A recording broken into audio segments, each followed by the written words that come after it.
교회에게 부끄러운 일이라는 제목으로 하나님의 말씀을 나누겠습니다. 오늘의 말씀은 원래 매일 성경이 그 제목을 이스라엘에게 부끄러운 일이라고 정하고 있습니다. 그런데 저는 여기에서 이스라엘이라는 말을 교회라고 바꾸어 보았습니다. 이스라엘은 하나님의 백성이요 곧 교회입니다.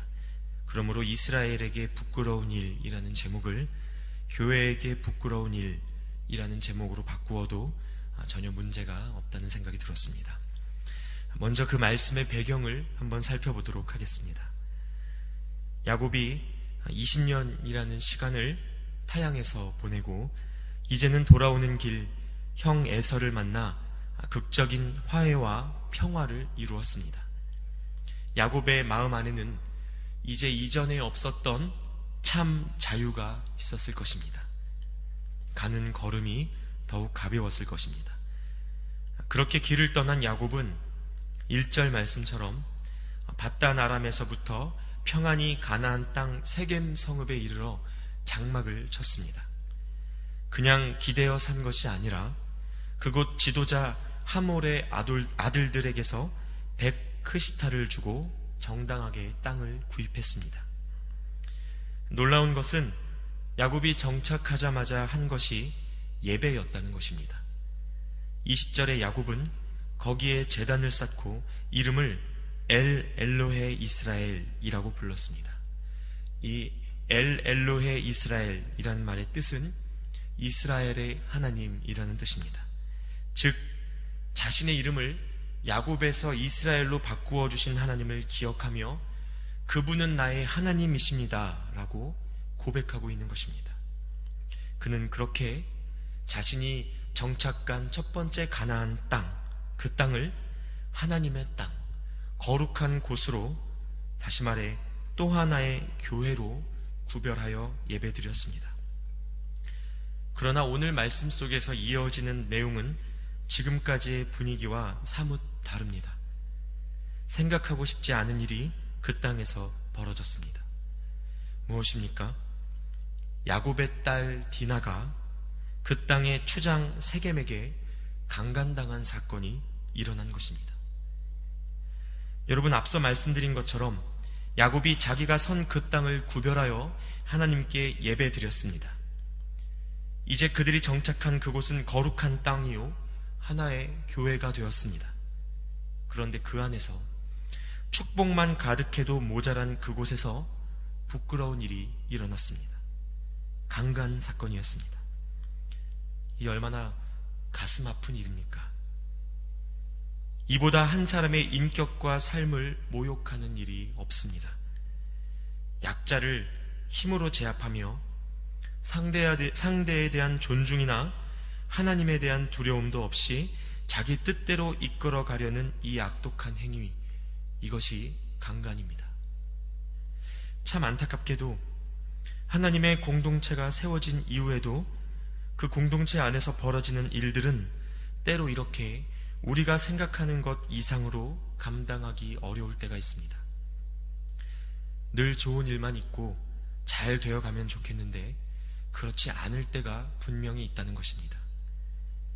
그러나 그때 중요한 것은 하나님께 왜라고 묻는 것이 아니라 그 일에 대하여 하나님 앞에서 믿음의 태도와 행동을 보이는 것이 중요합니다. 우리 인간은 하나님이 하시는 일의 이유를 다 알 수 없습니다. 이해해 보려고 하면 머리가 아파지고 마음에 불신앙만 쌓이는 그런 한계를 경험하기가 쉽습니다. 다만 우리는 그리스도인으로서 한 가지를 믿습니다. 우리가 주님을 끝까지 믿고 따르면 지금은 곤란해도 하나님의 뜻과 회복하심을 이후에 보게 되리라는 믿음, 약속하신 그날이 있음을 믿는 믿음이 우리에게 있습니다. 오늘 말씀 속에서 이스라엘과 야곱의 집에 벌어진 일도 바로 그러합니다. 새로운 땅에 정착하여 제단을 세우고 예배의 처소를 만들었는데 그곳에서 이스라엘 가족의 일원이 모욕당하고 더럽혀졌습니다. 이것은 그 개인의 문제가 아니라 이스라엘 공동체 전체, 즉 하나님의 공동체를 뒤흔드는 부끄러운 일이었습니다. 이때 중요한 것은 무엇인가? 앞서 말씀드린 바와 같이 왜 야곱이 이런 일을 겪어야 했는지 이것을 묻는 것이 아니라 이제 야곱이 어떤 믿음의 태도를 보여야 하는가 하는 것입니다. 어떻게 행동하는 것이 하나님의 정의를 위한 일인가 야곱은 생각해야 했습니다. 그런데 오늘 말씀 속 야곱의 반응이 어떠했습니까? 5절 말씀입니다. 야곱이 그 딸 디나를 그가 더럽혔다 함을 들었으나 자기의 아들들이 들에서 목축함으로 그들이 돌아오기까지 잠잠하였고. 여러분, 야곱이 침묵하고 있습니다. 어떠합니까? 여러분, 이것이 그의 신중함으로 보이십니까? 섣불리 행동하지 않고 기도하며 행하는 것이 지혜이니까 입을 다물고 있는 것일까요? 그러면 참 좋겠지만 사실 그는 아들 시므온과 레위가 철저하게 세겜 민족을 향한 복수를 자행할 때까지도 줄곧 침묵했습니다. 저는 주변에서 딸 가진 친구들을 많이 봅니다. 그들이 얼마나 그 딸을 사랑하게 되는지 모두가 다 딸 바보가 되었습니다. 딸 바보라는 말이 있는 것만 보아도 이것이 얼마나 일반적인 일인지 알 수 있습니다. 그런데 그 딸이 강간당했을 때 아빠 야곱은 계속 침묵하고 있습니다. 여러분은 이 야곱이 이해되십니까? 만일 그 소식을 듣자마자 야곱이 노발대발하며 어떻게 내 딸에게 그럴 수 있느냐고 소리소리 질렀다면 그는 비신앙적인 사람이겠습니까? 여러분, 바라옵기는 침묵을 하나님의 뜻이라 오해하시지 않기를 바랍니다. 가만히 있는 것이 하나님께 맡기는 일이라고 잘못 생각하시지 않기를 바랍니다. 예수님이 십자가를 지시는 동안 침묵하셨던 것은 스스로의 생명을 내어주시며 잠잠히 하나님의 뜻을 이루기 위함이었을 뿐입니다. 그분은 성전에서 장사하며 하나님을 모독하는 자들에게 결코 침묵하지 않으셨습니다. 상을 뒤집으셨고 소리를 지르셨으며 이곳은 만민이 기도하는 곳이요 거룩한 하나님의 성전이라고 선포하셨습니다. 한편 이 오늘 말씀 속에서 야곱이 잠잠할 동안 그 소식을 들은 아들들, 즉 디나의 오빠들은 크게 분노했습니다. 이것은 우리 집안의 일일 뿐만 아니라 이스라엘 공동체, 즉 하나님의 교회를 더럽히는 일이라며 복수를 자행하기에 이르렀습니다. 내일과 또 모레까지 이어지는 말씀들을 보면 야곱은 침묵하며 아무것도 하지 않은 반면 아들들은 복수심에 눈이 멀어 지나치게 행동했습니다. 하나님의 방법에는 관심 없이 복수하겠다는 일념으로 세겜 부족 전체를 멸절하는 잔인한 행동을 저질렀습니다. 여러분, 물론 이 사이에서 균형을 잡는 일이 참 쉽지 않습니다. 교회에 어려움이 닥치면 누군가는 노발대발하며 하나님의 방법과 상관없는 방법으로 그 일을 해결하려고 합니다. 또 누군가는 나와 상관없는 일이라며 나는 거기에 끼고 싶지 않다며 오르쇠로 일관합니다. 사실상 대부분의 사람들이 지나치게 행하여 일을 그르치느니 그저 침묵하기를 선택합니다. 그 마음도 이해가 됩니다. 그러나 여러분, 단언하건대 하나님의 뜻은 침묵에 있지 않고 기도하며 행동하는 것에 있습니다. 자신이 어려움을 겪고 있을 때는 침묵하는 것이 덕이 되지만 형제가 어려움을 겪을 때의 침묵은 덕이 아닙니다. 이것은 무관심입니다. 우리가 더욱 기도할 수밖에 없는 이유가 여기에 있습니다. 하나님, 오늘 제가 주의 뜻을 행하기 원합니다. 그러나 지나치게 행하여 하나님을 앞설까 두렵사오니 오늘 나를 인도해 주시옵소서. 이 기도가 우리의 기도가 되어야 합니다. 하나님, 나는 지나칠까 염려하여 아무것도 행하지 못하겠사오니 주님이 일하여 주시옵소서.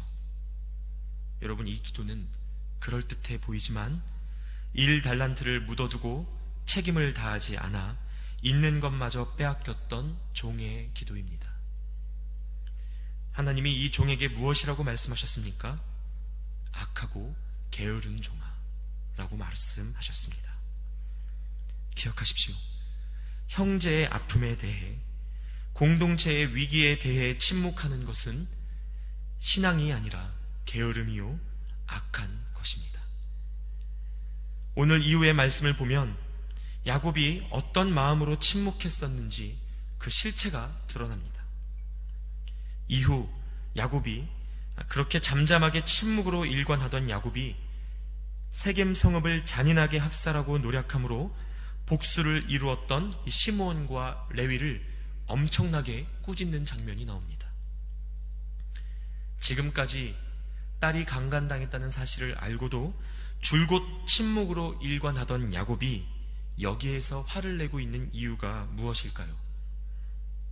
시므온과 레위가 하나님의 방법이 아니라 자기들만의 방법으로 복수했기 때문에 야곱이 신앙인으로서 아들들을 꾸짖은 것일까요?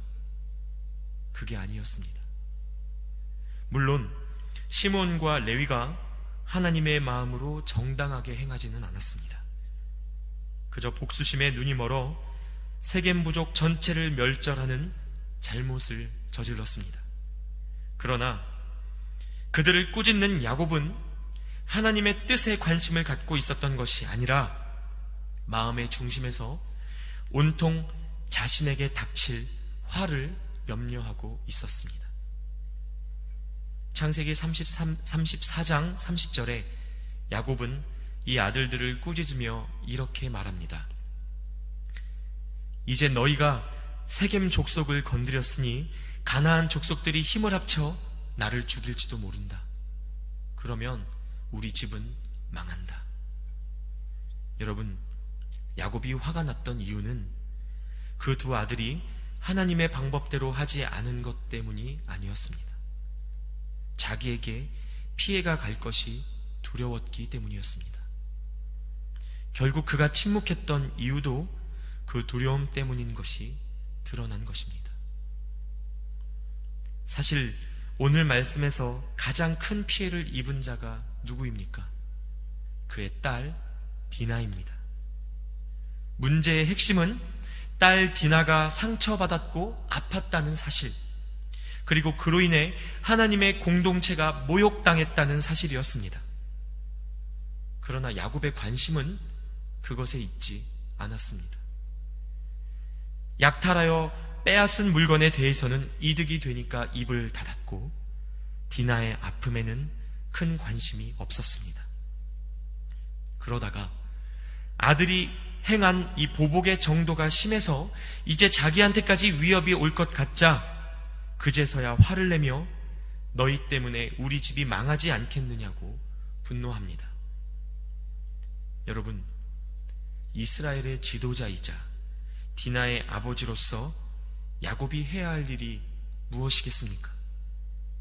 딸 디나의 편에 서서 그 아픔을 보듬고 하나님의 공동체 안에서 이 실추된 정의를 회복하기 위해 아들들보다 더 적극적으로 움직여야 했습니다.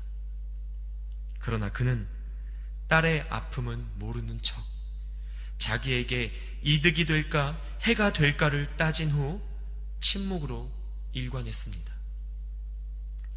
자기만 생각하는 이 모습, 누군가가 상처 입어도 내일 아니면 모른다 하는 모습, 나는 관여하고 싶지 않다는 무관심, 하나님의 공동체의 정의가 실추되어도 저것은 내 탓이 아니야, 저것은 다른 누군가의 탓이야 손가락질하는 모습, 내게 손해가 될 것 같으면 가능한 한 입 다물고 있다가 피부에 와닿는 손해가 있으면 그제서야 화를 내는 이 이기심. 여러분, 안타깝게도 지금 이 야곱의 마음 안에 하나님의 정의에 대한 관심이 사라졌습니다. 오늘의 우리는 어떠합니까? 우리의 관심은 하나님의 정의에 있습니까? 아니면 내 안위에 있습니까? 하나님께 온전히 맡겨야 할 일이 있지만 동시에 우리가 책임있게 감당해야 할 일들이 있습니다. 이것을 구분하지 못한 채 힘든 일은 하나님께 맡기고 간단하고 피해 없을 것 같은 일을 우리가 감당한다고 한다면 이런 공동체에 하나님의 뜻이 서겠습니까? 계속해서 예수 그리스도만 십자가에 못 박히시도록 내어주는 모양이 되고 맙니다. 여러분, 오늘 이 시간 우리는 누구이며 삶의 자리에서 각자의 역할에 어떤 책임을 갖고 있는가 돌아보시기 바랍니다. 우리는 우리가 속한 가정, 일터, 그리고 교회 공동체 안에서 형제의 아픔을 돌보고 실추된 하나님의 정의를 회복하기 위하여 그 책임을 다하고 있는가? 하나님의 정의를 세우고자 나는 힘써 애쓰며 십자가 지기를 기꺼워하는가? 아니면 공동체의 일원이 큰 상처를 입어 아파해도 모르는 척 하나님의 공동체가 강간당한 것 같이 되어도 내 손해와 이득을 계산하며 침묵하고 있는가? 하나님은 우리에게 묻고 계십니다. 여러분, 부디 세상을 두려워하지 마십시오. 내 안위를 돌보고 내 이득과 손해를 계산하느라 하나님의 정의를 포기하지 마십시오. 여러분이 있는 바로 그곳에서 믿음의 결단과 믿음의 행동을 통해 하나님은 영광 받으셔야 합니다. 그런 우리 한 사람 한 사람의 결단을 통해 이 공동체 안에 하나님의 정의가 바로 설 것입니다. 이 시간 함께 기도하겠습니다. 하나님, 감사합니다. 오늘 말씀을 통해 신앙 공동체에 생각하지 못했던 위기가 찾아와 개인이 상처받고 공동체가 흔들릴 때에 우리가 어떤 믿음과 기도로 움직여야 하는지 돌아보게 하시니 감사합니다. 나의 안위만을 돌아보며 하나님의 정의를 외면하고 그저 침묵하거나 내 방법으로 덤벼들었던 우리를 불쌍히 여겨 주시옵소서. 이제는 세상을 두려워하지 않는 믿음을 허락하사 우리가 서 있는 바로 그 자리에서 맡기신 사명을 온전히 감당하여 하나님께 영광 돌리는 우리 모두가 되도록 축복하여 주시옵소서. 예수님의 이름으로 기도드리옵나이다.